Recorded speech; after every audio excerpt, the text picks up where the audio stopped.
Today is the release day of this new Hirono series called Miss Walker, but sadly, ubos na daw, out of stock. Pero okay lang kasi nakuha ko na sa early pass last week yung preview ko, twice pa. And then sinabay ko na rin i-redeem yung Labubu Nautic Cashier because I have enough points na. Bali ang pinakapakay ko na lang dito is makakuha ng isang Hirono Kodak, which is nandito siya sa cashier at isang peraso lang daw per person.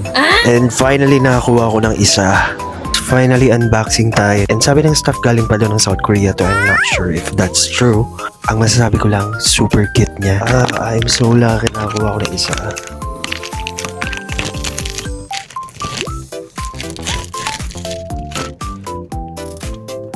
So that's how it looks like.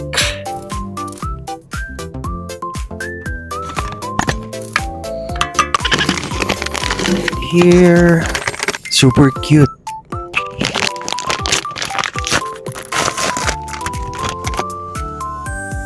Wow! May nakalagay na it's time to smile. Try kong tanggalin yung raincoat niya para makita nyo kung ano itsura. Ayan. Super cute. Then let's put his accessory, which is this camera. So ayan na siya. There you have it. Hirono collaboration with Kodak. Super cute.